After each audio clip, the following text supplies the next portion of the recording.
right, just to start off, for you to give us a brief background on your project, and maybe just you becoming Miss NGO Namibia finalist. So my foundation, it's actually very new, and I'm the owner.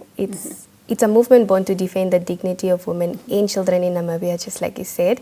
Yes, and becoming a finalist for Miss NGO, it was a dream come true because I've been following the pageant for such a long time, and I've seen how it has transformed so many women and they helped them find their purpose. And I can say the same, Miss NGO really did help me find my purpose.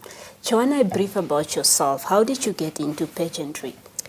So growing up, I was very shy. I lacked confidence, but in grade 12, I noticed that when I'm on stage, in my first pageant, I was actually very confident and I felt more of myself while I'm showcasing my talent and myself on stage. Yeah. So that's how I came about to be a pageant girly. Oh, interesting. So your project title is Hair Fight is Ours. Yes. Tell us a little bit about Hair Fight is Ours. Why specifically that title, and also why you chose the project?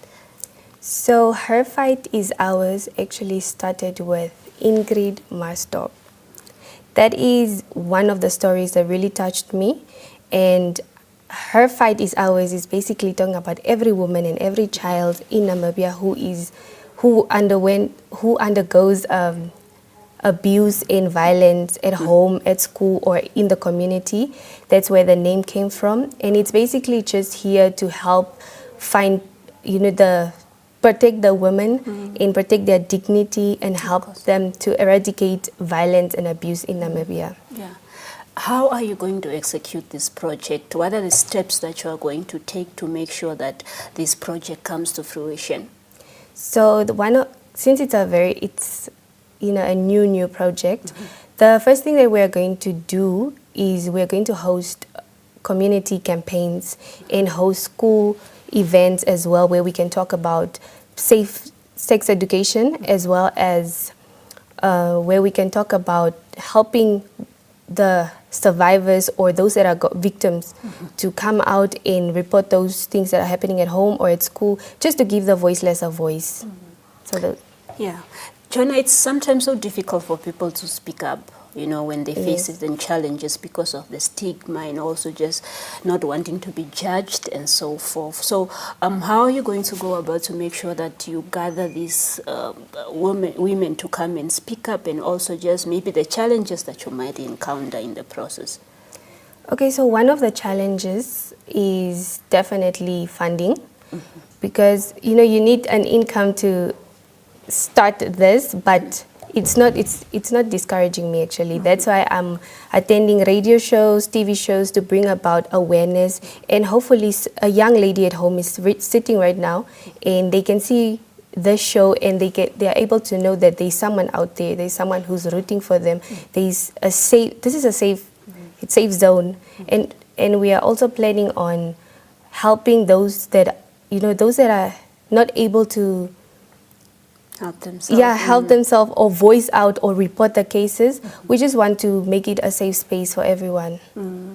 Johanna, what advice do you have for those young women in communities that want to make a difference? Perhaps also just how can they go about that? So the first thing is to start. Do not procrastinate. Do not listen to those negative voices in your head. You don't need funding, really. You don't need money. All you need is passion and resilience and a stubborn heart. You are capable of doing anything that you put your mind to it. We need more people in our community that can bring about positive change. The community needs you. It starts with you. Yeah. Indeed. Now that you are saying you need a stubborn heart, the currently crowned Miss Namibia also said that she has a stubborn heart. Yes. Now I see it's a pageantry thing that you need to have a stubborn heart to be able to make a change, per se. And maybe just how do you balance, let's say, your personal life and also just, you being part of forming this NGO or this organization that advocates for women to speak up, and also you being part of Miss NGO as well. How do you balance that? So it has been quite challenging. It's not easy. But I think with time management, because I'm a student and also I have to do modeling on the side and do community work, it's sometimes it clashes. You can have a test today, but you have a shoot tomorrow, or you have a shoot today and a test today. So it gets, you have to, you know, plan, you have to schedule, and you need to prioritize. That's one of the things that keeps me going. Yeah, maybe just as we are rounding off, you telling us how when you are faced with challenges or setbacks or obstacles per se, how do you overcome that? I remember there was, not remembering, but on social media seeing where young people that are committing suicide nowadays, when they are faced with challenges, the option that they have is like, I need to take my life. What advice will you give them? And maybe just on your personal life, how, when you are faced with difficulties, how do you overcome them?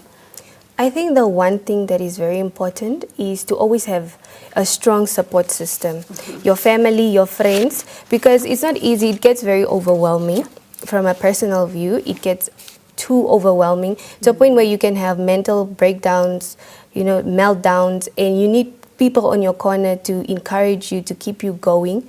And also, I journal. So I write down everything. It helps me to focus. It helps me to recharge.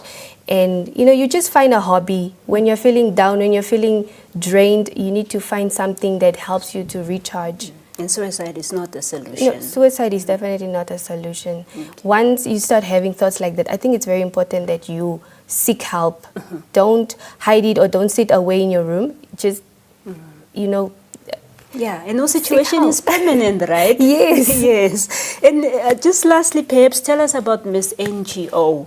When is the event going to take place? And maybe just a general overview of what Miss NGO is all about and why you decided to be part of it.